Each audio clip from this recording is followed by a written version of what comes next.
It is almost midnight, and you are checking your bank app again. You already know what it is going to say. The number sits there in red, the balance sliding the wrong way, and you cannot quite explain where it all went. A little here, a quiet tap there, nothing that felt reckless in the moment. You promise yourself that tomorrow is the day things finally change, and then tomorrow arrives and you do the exact same thing.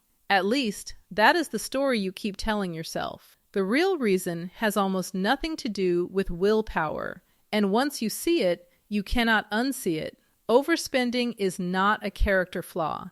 It is a stack of missing habits. So how does the same paycheck quietly disappear for one person while it slowly builds something for another? Picture two people who earn nearly the same salary, live in the same kind of apartment, and shop at the same stores.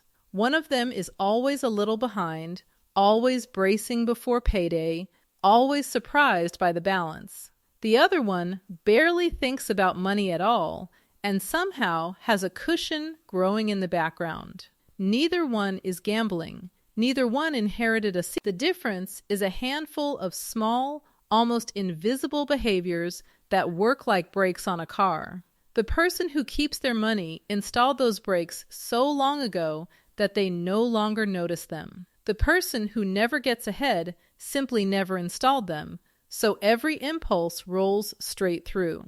That is the part nobody tells you. The people who seem disciplined with money are usually not gritting their teeth and resisting temptation all day long. They have just arranged their lives so the temptation rarely reaches them, and when it does, something automatic slows it down before it turns into a charge. Willpower is exhausting, and it runs out by the afternoon. Habits do not get tired, and they do not take days off. So today I am walking you through 15 of these breaks, the small and unglamorous habits that quietly stop overspending before it ever starts. None of them require a higher income. None of them ask you to live like a monk eating rice in the dark. Each one removes a little friction from your future while adding a little friction to the spending that some will feel obvious the second you hear them. Others will quietly explain why your money has been evaporating for years. And the timing matters more than ever because the deck is genuinely stacked against the casual spender right now. The average American household spends a little over $78,000 in a single year, and that spending has been climbing faster than paychecks have, year after year. Prices on everyday things keep drifting up while wages limp along. Americans now carry a record pile of credit card debt, more than $1.25 trillion in total, much of it sitting there, quietly charging interest. The economy you grew up understanding has slowly rewritten its own rules.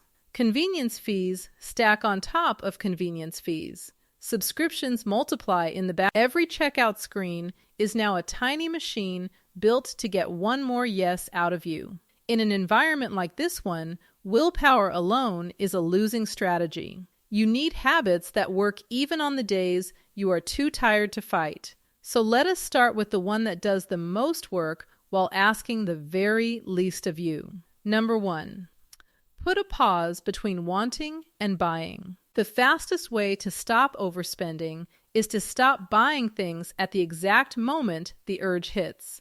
Researchers who track impulse buying have found that the average American spends close to $300 every single month on purchases they never plan to make. Add that up, and it is more than $3,000 a year flowing toward things that were never on any list, never budgeted, often forgotten within a week. And the reason behind it is the part that should worry you. A large share of that spending is not even about the items. People reach for the checkout button when they are bored, when they are stressed, when they catch that little jolt of seeing something marked down. The purchase is a mood, dressed up as the fix is almost laughably simple, and that is exactly why it works. When you feel the urge to buy something that is not a true necessity, you wait. A full day for the small stuff, 2 or 3 days for anything bigger. The want either survives that wait or it quietly dissolves, and you will be amazed how often it dissolves into nothing. Think about that for a second. Most of what we almost buy, we only wanted because it happened to be in front of us. And consider where that $3,000 a year could go instead. Redirected and invested at a normal long-term market return, that same money could grow into something north of $300,000 across a working lifetime. People who build real wealth are not immune to temptation. They have simply slipped a timer between the feeling and the purchase, and that timer does the heavy lifting they would otherwise have to do with discipline they do not have. Number 2, pay yourself before you pay anyone else. There is a quiet pattern buried inside almost every household that struggles with money. They tell themselves they will save whatever is left over at the end of the month, and somehow, month after month, there is never anything left. This is not bad luck. Saving last guarantees saving nothing, because spending behaves like a gas. It expands to fill whatever space you give it. If $1,000 sits in the account, $1,000 worth of reasons to spend it will appear out of thin air. So you flip the order entirely. The day your paycheck lands, a set amount moves into savings automatically, before a single bill is paid and long before a single craving gets near. Even a small slice works at the start, because the size matters far less than the habit. Start at 5% if that is all you can manage, and then raise it by a point or two every time you get a raise, so the extra money never has a chance to become your new normal. When that money vanishes from view before you can touch it, something interesting happens. You quietly adjust your whole life to the smaller number, and you barely feel the loss. The people who get ahead are rarely out earning everyone around them. They are taking their own cut first, treating their future self like the most important bill they pay, and then living comfortably on whatever remains. Everyone else pays the whole world first and just hopes their future shows up later to collect the scraps. Number 3, make spending slightly harder than it should be. Entire companies have spent billions of dollars removing every speed bump between your impulse and your wallet. Saved cards, one-click checkout, stored addresses, payment by fingerprint or face. Each of those features shaves a few seconds off a purchase, and those few seconds happen to be the exact place where your second thoughts used to live. They did not make buying easier by accident. They made it easier because friction kills sales, and your hesitation is their lost revenue.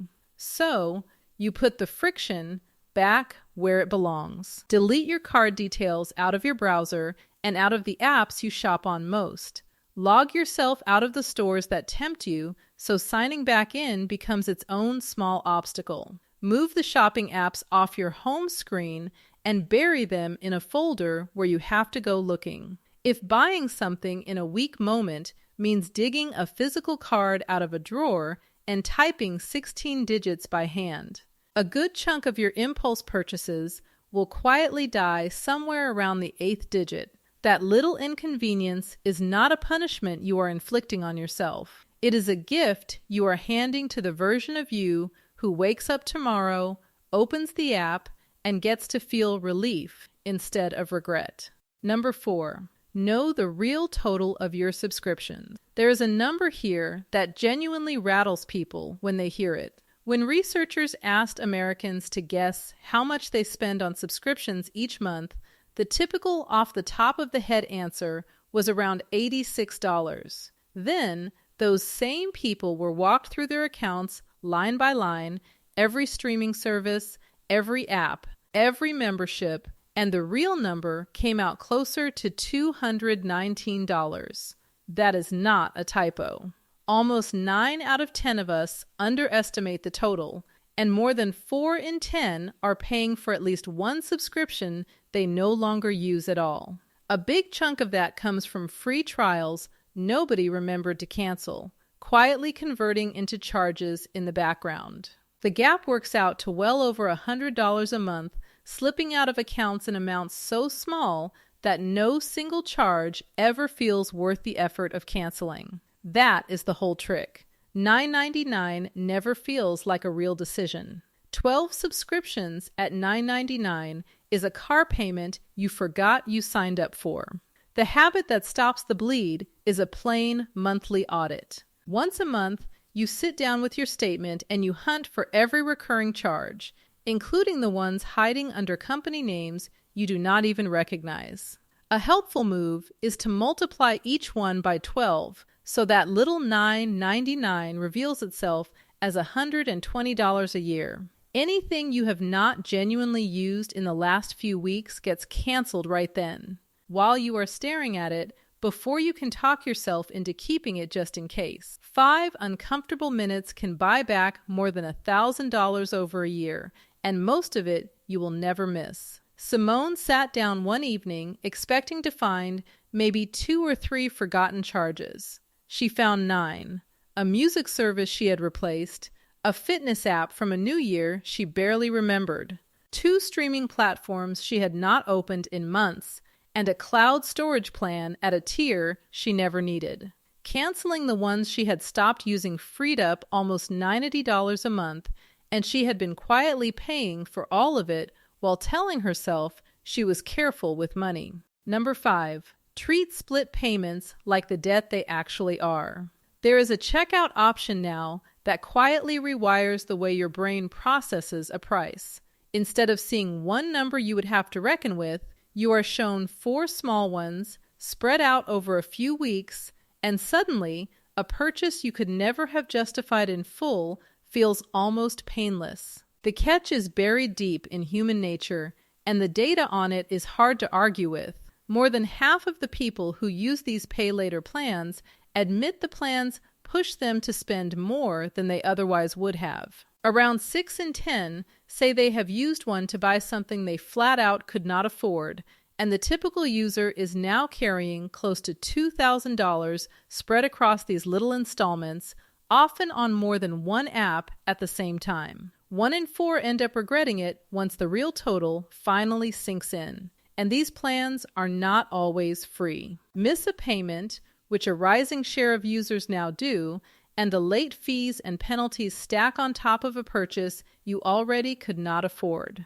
The convenience is the trap, not a feature sitting next to it. The habit that protects you is a firm and boring personal rule.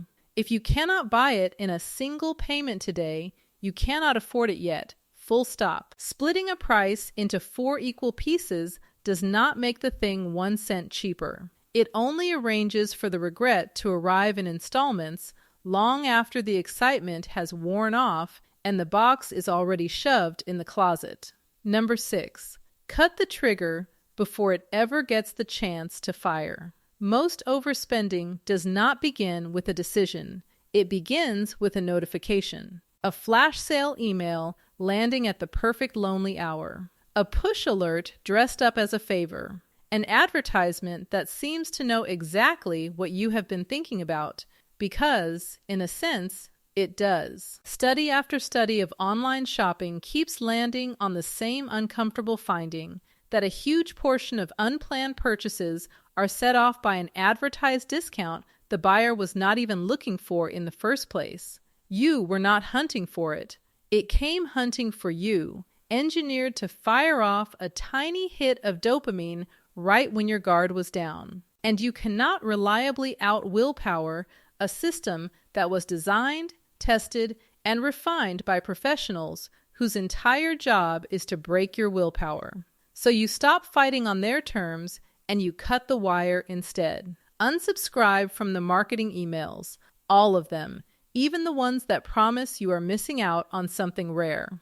Turn off the shopping notifications on your phone. Mute the deal alerts and the price drop reminders, and while you are at it, unfollow the accounts that exist mainly to make you want things. When the temptation simply never reaches your eyes, you do not need a single ounce of discipline to resist it, because there is nothing there to resist. The cheapest purchase you will ever make in your entire life is the one you were never shown in the first place. Number 7, spend the dangerous money in cash. Swiping a card feels like almost nothing. Tapping a phone against a reader feels like even less than that. And none of it is an accident, because there is a clear and well-documented relationship between how easy money is to part with and how much of it you part with.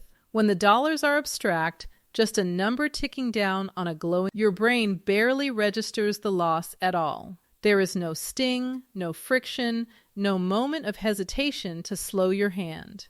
Researchers have watched people consistently spend more on a card than they ever would have spent paying with bills for the very same items. So you bring the sting back on purpose. You take your most dangerous spending categories, the eating out, the late night impulse, the little treats that quietly stack into hundreds of dollars by the end of the month, and you move them onto physical cash or a separate debit account loaded with a fixed amount for the week. When the cash in the envelope is gone, the spending for that category is simply over. There is no overdraft to lean on, no rolling balance to push the pain into, no ugly surprise waiting for you at midnight.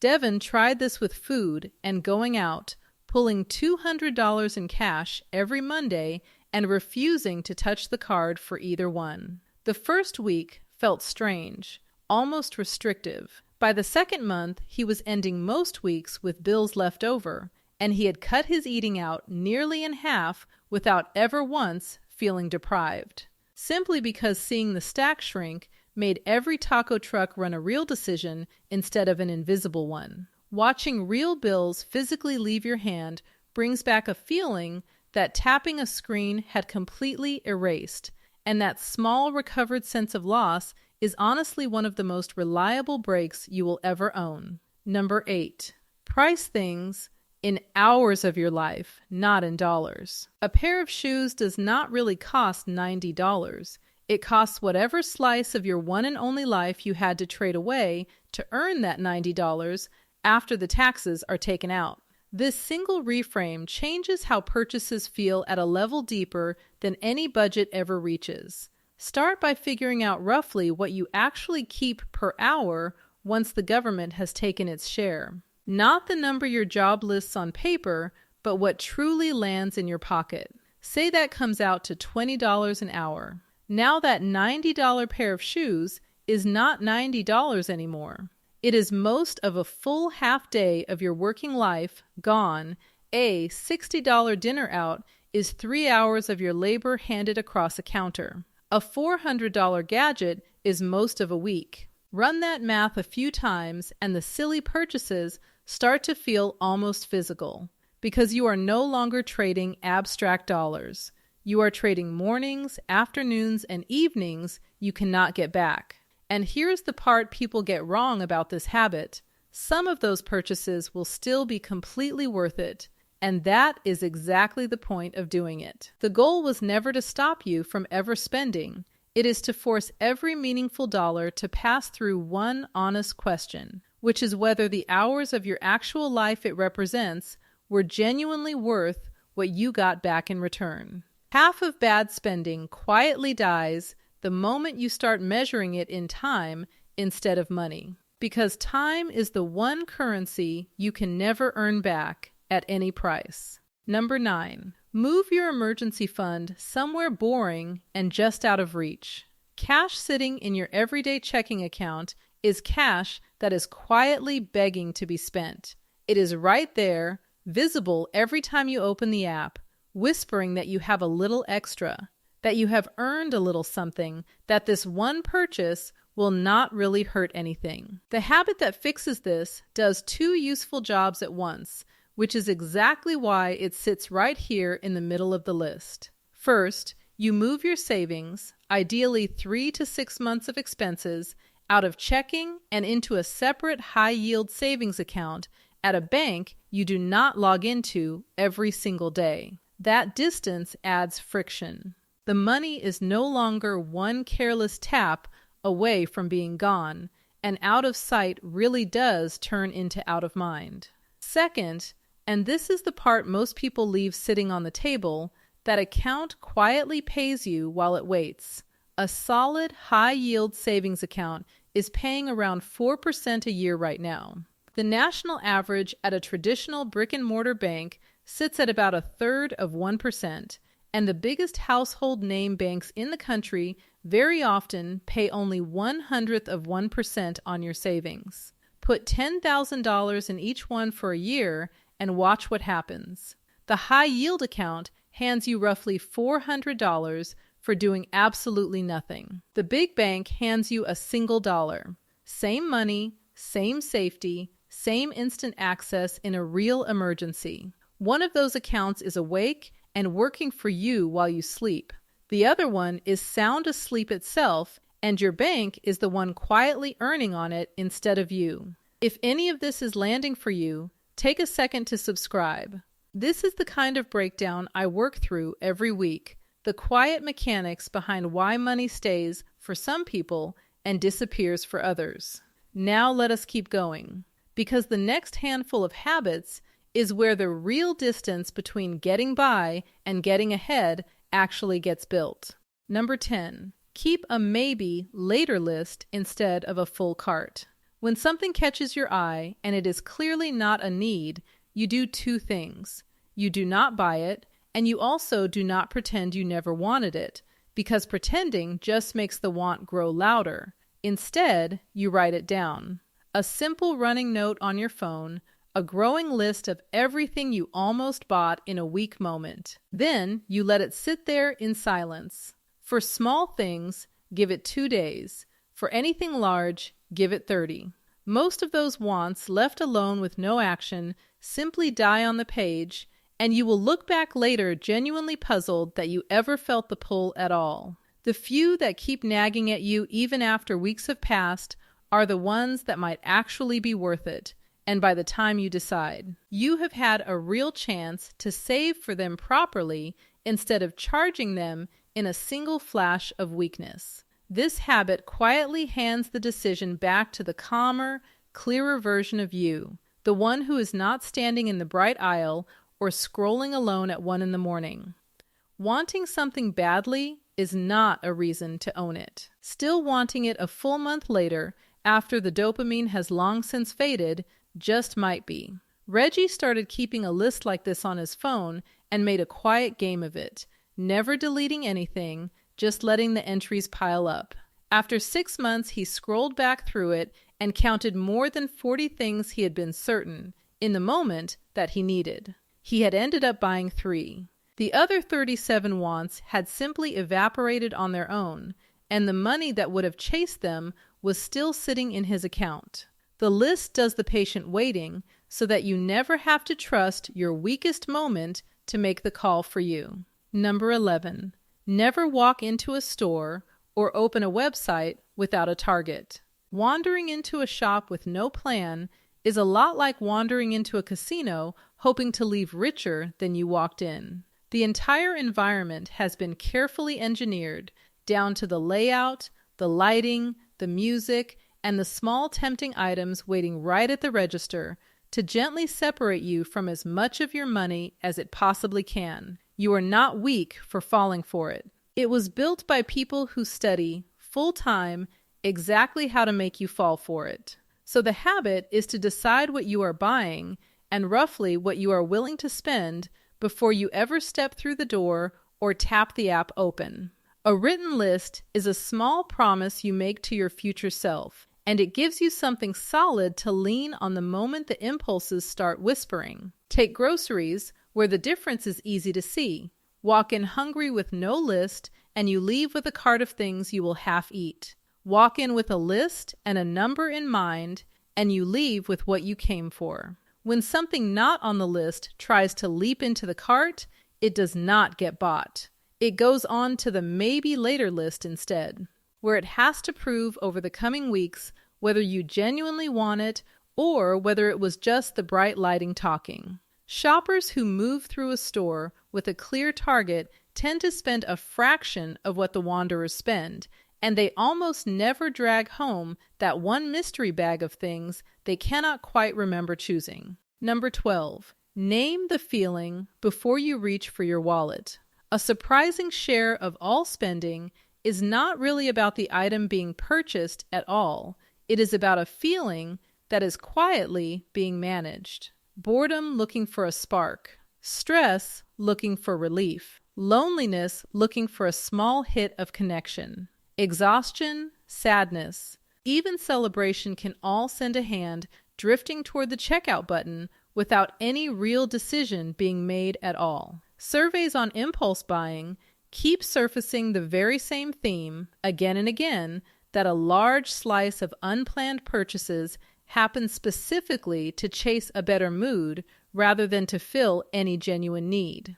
There is an old trick for catching this, sometimes remembered as 4 simple states to watch for: being hungry, angry, lonely, or tired. When you are in any of them, your spending judgment quietly drops. So the habit that interrupts all of this is almost embarrassing in how small it is. Before you buy, you stop for one breath and you ask yourself honestly what you are actually feeling in this exact moment. If the truthful answer is that you are tired or upset or bored out of your mind or just numb and reaching for a little spark of anything at all, then the purchase is treating an emotion, not solving a problem.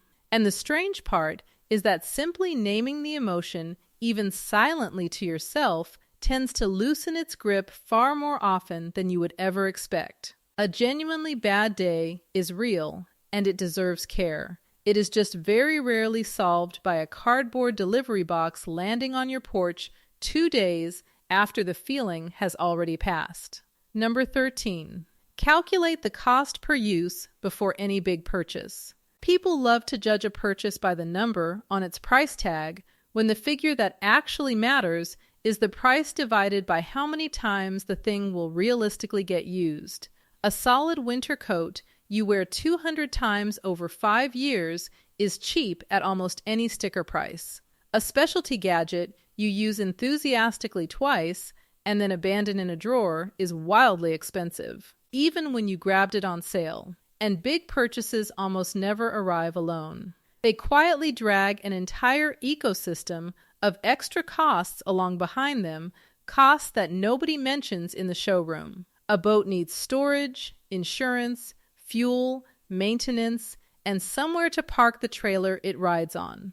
A home gym needs flooring, ventilation, and the whole room you surrendered to hold equipment that becomes a coat rack by spring. A second pet brings food, vet bills, grooming, and boarding every time you travel. The habit is to run the honest math before you commit. The true cost spread across every realistic use, plus every hidden expense the purchase will trigger down the line. Naomi nearly bought a high-end espresso machine on a slow, restless Sunday afternoon, the kind of purchase that feels like an upgrade to your entire life. Then she actually ran the numbers and realized her real coffee habit was about 3 cups a week, easily handled by what she already owned. That one quiet calculation saved her several $100s and a beautiful machine she would have resented every single time she had to dust it. Number 14. Sweep the leftovers away before you ever get the chance to spend them. Whatever happens to be sitting loose in your account at the end of a pay period tends to quietly disappear, and almost never toward anything you would actually be proud of. It just leaks out through the slow daily drip of a little more here and a little more there. The habit that catches it is automation, finally working in your favor instead of working for the bank. You set up a small automatic sweep, either a fixed transfer the day after payday or a roundup that captures the spare change on every single purchase, and it moves that leftover money into savings or into a simple low-cost investment account before your spending instincts even know it exists. Trevor switched on a roundup feature that pushed the change from every purchase straight into a basic index fund, a few cents and a few dollars at a time,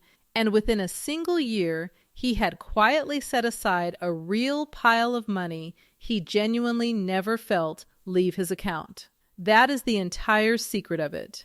Money that gets moved automatically gets kept. Money that sits around waiting on a human decision gets spent every time, because you are not actually more disciplined than your future self on a hard and tired day. You are just smart enough to remove the chance to be tempted in the first place. and let the system carry the willpower you do not always have. Number 15, look at your money on purpose.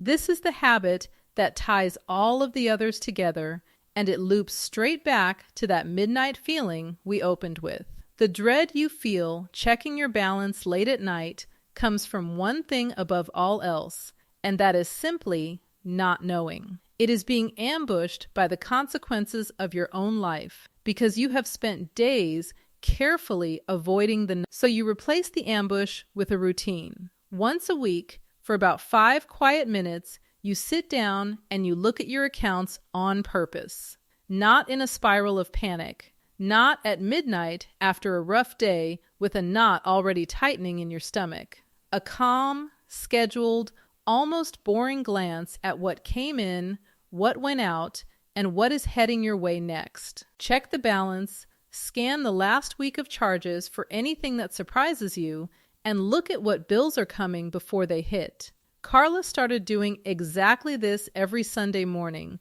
with a cup of coffee and no particular drama attached to it, and the thing that surprised her most was how fast the fear simply drained away. You cannot fix what you refuse to look at, and you cannot overspend nearly so easily when you know someone is actually watching, even when that someone is only you. The weekly check-in slowly transforms money from a source of dread lurking in your pocket into something you calmly manage, the same steady way you would manage anything else in your life that you actually care about keeping. So there they are, the 15. A pause between wanting and buying. Paying yourself before anyone else. Adding friction to spending and cutting the triggers that set it off in the first place. Knowing the real total of your subscriptions, treating split payments like the debt they are, and spending the dangerous money in cash. Pricing things in hours instead of dollars, moving your savings somewhere boring that actually earns, keeping a maybe later list, walking in with a target, naming the feeling first, calculating cost per use, sweeping the leftovers before they vanish, and looking at your money on purpose once a week. Not a single one of them depends on a raise that may never come. Every one of them is a break you can install this week on the income you already have. And the beauty of breaks is that they keep working long after you stop thinking about them. Install them once and they quietly protect you on your best days and your worst ones alike. But breaks only ever matter